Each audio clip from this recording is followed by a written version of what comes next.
What's up my loves, my name is Paige, this is Paige with Paige, and today we're going to be doing the mid-year freakout tag and the mid-year calm down tag.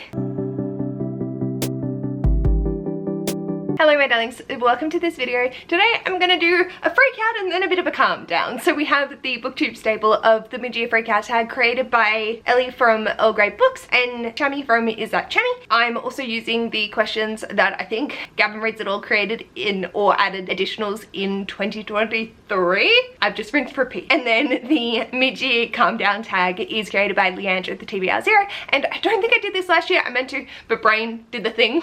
So now we're just doing it all in one. So I'll be able to have a freak out and then calm myself down. So starting with the first question from the mid-year freak out tag is, how has your 2025 reading year gone so far? And I'm gonna say insanely. I did not set out this year to read as much as I have. It's just happened. Like after February, Ash and I got a house, we moved in, I only read 6 books in February. I was fully prepared to have the worst reading year since I started tracking it, which was fine. And then in March, I decided to read everything that was on the March and the February TBR and played catch up, and then April continued that momentum. So I'm at 102 books for the year and I'm having a really fabulous time for the things that I have been picking up, even though I have also gotten harsher with my ratings, but we'll talk about that as we go through. So question 2 is, what is the best book you've read so far in 2025? And I am putting on Shout by Laurie Halse Anderson. This was a beautiful memoir that is sort of following from Speak by the same author and just talking about their experiences, and it was so heartbreaking, but it also had a tied score for the book that I'll talk about that's the best sequel. But it was just an absolutely beautiful read. It's very, very difficult, but so just impactful and hits you in the feels. So question number 3 is, what is the best sequel you've read so far? And for that I'm going with Shorefall by Robert Jackson Bennett.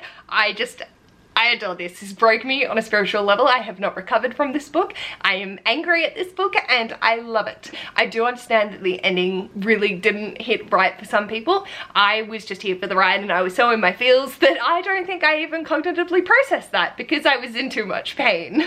Question number 4 is your favorite reread. So literally when I was collating these, I was partway through my reread of Matilda by Roald Dahl. I have now since finished, so technically I'm at 103 books, but you know, here we go. I don't usually reread anything but Matilda.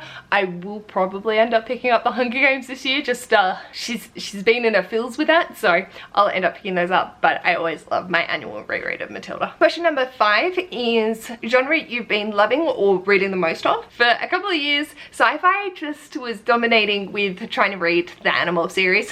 We are now back to normal, so fantasy is 38% of my reads, which is still slightly less. Normally it's around the 50% mark, but I have been venturing out, and romance is also creeping up there at 14%, so having a great time with that. Question number 6 is a new release you haven't read yet but want to. I desperately needed to get to Rebel in the Deep by Katie Robert. I need to get to Caught Up by Navessa Allen and My Friends by Frederick Backman. But I do have plans to read at least 2 of those, hopefully all 3, in the very near future. Question number 7 is most anticipated release for the second half of the year. I have Once a Villain by Vanessa Len. This is the 3rd in the Villains series by them. I've really been enjoying it. And I also have Tender Cruelty by Katie Robert, which is 9th. But we're nearing the end. We're number 9 out of 10 and I'm not prepared. Question number 8 is biggest disappointment of 2025 so far, and that'd have to be He Be Leviathans by Chris Flynn. I really enjoyed one of Chris Flynn's other work and we went to the book launch for this, but I hadn't read it at the time. It's just not my vibe. It is so abstract. I didn't vibe with it at all and I didn't have a great time with it. Question number 9 is biggest surprise of 2025. That would be reading the Mindfuck series, Butcher and Blackbird, Lights Out, and absolutely adoring them with every fiber of my being. This completely caught me by surprise. I was not prepared to like these as much as I have been, but I'm here for it. This is the vibe that I need. I'm completely here for it. I also surprised myself by giving War of the Worlds and the Count of Monte Cristo 3.5 stars instead of lower. In a bad way, how badly Southern Book Club's Guide to Slaying Vampires by Grady Hendrix fucked me up. I'm not okay. Still not okay from this book. Will never be okay, I don't think. The brain is not happy with this. And also picking up Ballad of Songbirds and Snakes and actually really liking it. Question number 10 is a favorite new author, so new or debut. I have Robert Jackson Bennett has skyrocketed up, Alexis Hall with The Lady for a Duke, and Lyssa Kay Adams with the Bromance Book Club.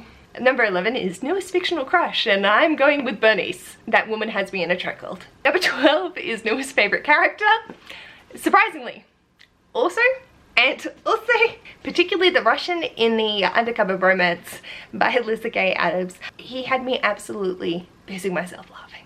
Question number 13 is book that made you cry. Shortfall by Robert Jackson Bennett, and it has ruined all other books for me since then because I have kept everyone at arm's length. So I didn't cry during Sunrise on the Reaping until we started watching the Hunger Games movies, and then I was an absolute hysterical mess. So this, A Man Called Ove by Frederick Buckman, made me tear up, and I absolutely sobbed my way through The Happiest Man on Earth by Eddie Jacob. Question number 14 was a book that made me happy. Undercover Bromance by Lyssa Kay Adams. Also the Mindfuck series by Esther Gabby. Don't question why it makes me happy, just, it does. I need more of this in my life. Apology for any angle changes, I've swapped out the battery. So, question number 15 is most beautiful book that you bought this year. I have acquired some pretty stunning books this year, but A Drop of Corruption by Robert Jackson Bennett absolutely takes a cake. Like, it's printed onto the naked hardcover. This color is like everything that I love, the tealy and the silver. It's just beautiful. This is a stunning book. I am so happy to have this in my collection. Question number 16 is what are books you need to read by the end of the year? Any book for Herkiad currently, there's a lot of them. Any series books for that particular challenge, and or any of my physical TBR, and work that down.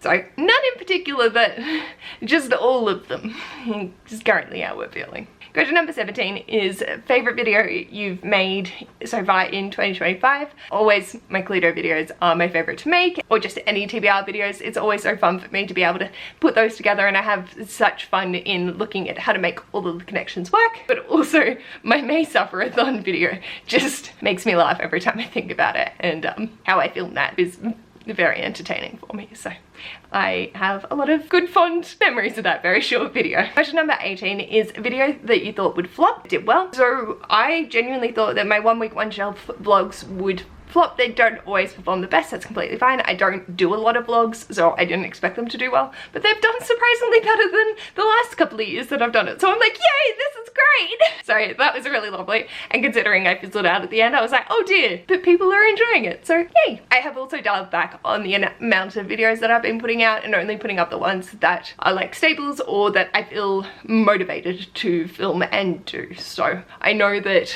my content has been slightly less. Yeah, I've just decided to focus on doing that, and then also for Patreon, whatever additional things that they have me do is over there as well. So just trying to divvy up the spoons in the best way possible without putting out content for the sake of putting out content. Question number 19 is any upcoming videos you're excited to make? Currently, I don't have any planned aside from some Patreon vlogs that I'm working on and I'm very excited for, because I'm not planning on posting any content while I'm away. So that's just taken out a decent chunk of time, but we have absolute chaotic things that are happening in August, so I'm looking forward to that. I just don't know what that's going to look like in terms of content, because fuck my life. Question number 20 is any channel goals before the end of the year? Basically just keep having fun and participate in as much chaos as I can. Like, I think I've hit a point this year where I'm just happy with putting out what I can, when I can, and how I can, and whatever shape or form that looks like. I ended up not doing Q1 reviews this year, and it was kind of nice.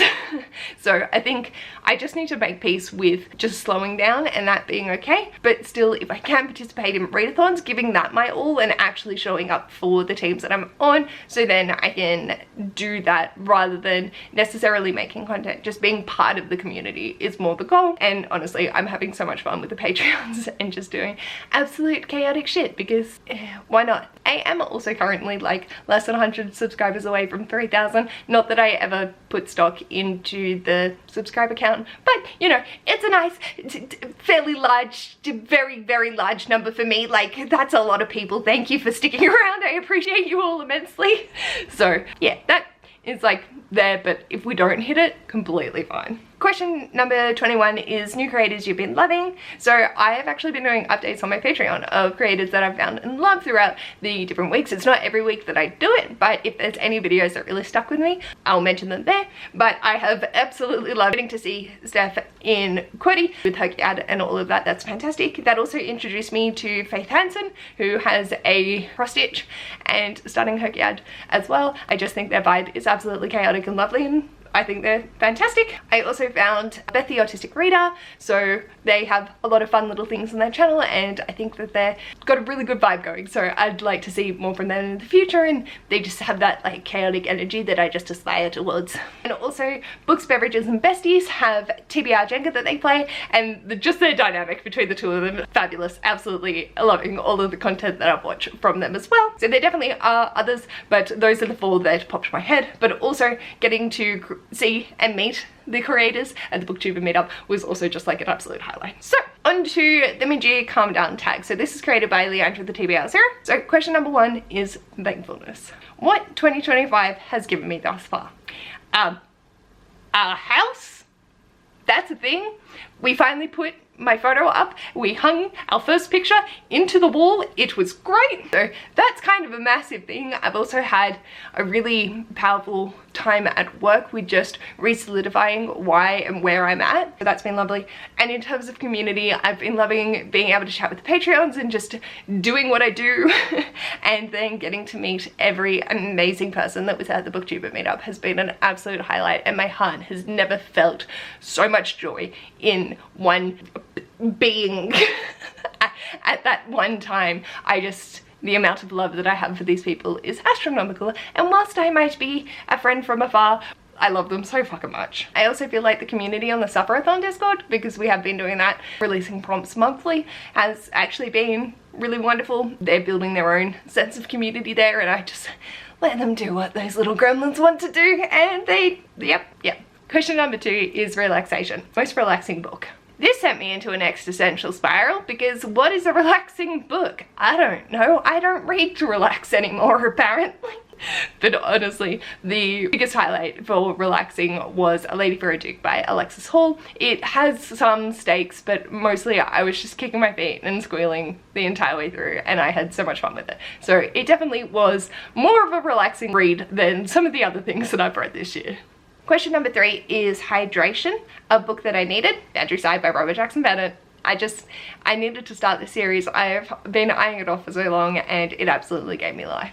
Question number 4 is Nourishment, a book that energized me, and for that I'm going with Come As You Are by Emily Nagotsky. This really got me questioning about, it was also tying in with work and not feeling that sense of security that I now feel, so it got me questioning going into sexology and learning about that, and sort of looking at how sexuality and yourself as a sexual being, what does that mean? And especially from this, I don't feel like the ACE experience was really acknowledged in this. Like, it was, but not in a way that I felt did it justice, because it's all about, you know, unlocking your trauma so you can be the most sexual being and healthy and all of that. And there wasn't really a discussion on, but what if you're just not? Like, I want to know that I'm confident in my sexuality of not being a sexual creature. And that was where this sort of had that disconnect and got me thinking about, is there something that I could go and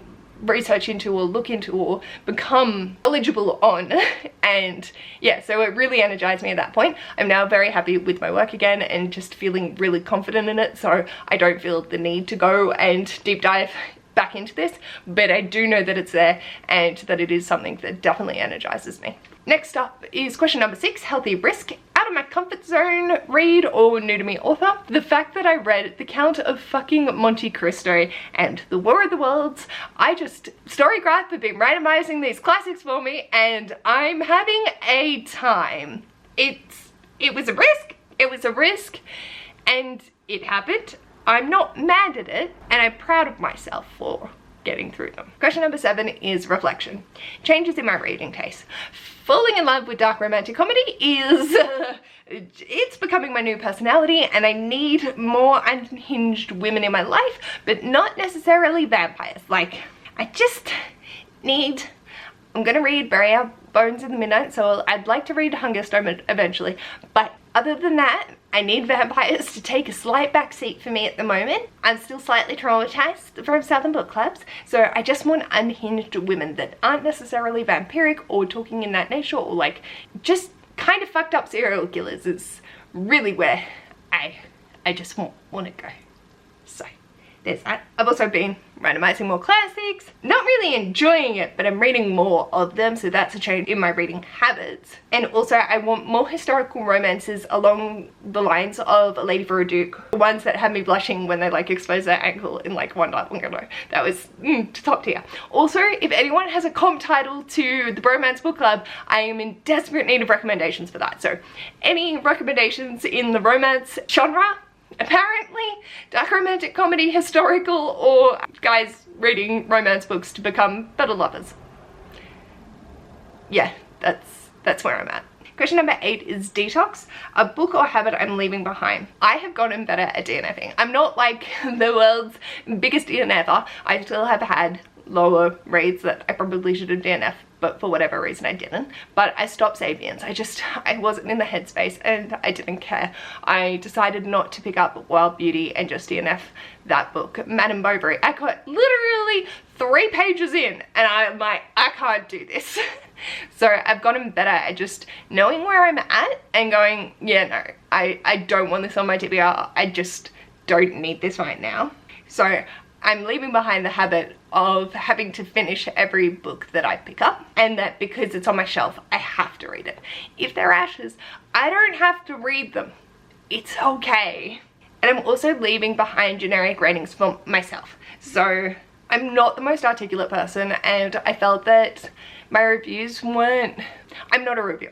I don't do literary merit. I don't care. My rating is based off enjoyment first and foremost. But I have started using Callbar, which has helped me to break down and actually think about what components of the books worked for me and what didn't. And if there is something that I enjoyed, like I can forgive a book for being atmospheric with 0 plot, but if it has shitty characters, I can't. It's been interesting seeing that. So getting more articulate in my reads and finding what I actually enjoy in books has been something that I've really enjoyed doing. So I feel like my ratings this year are more accurate than in years past, but also allowing myself to go, this is a 2-star read, and actually do that, because there are very few books that I rate 2 stars. Ash was always like, why do you have a 2-star? It's irrelevant. You either have a 1-star or a 3-star.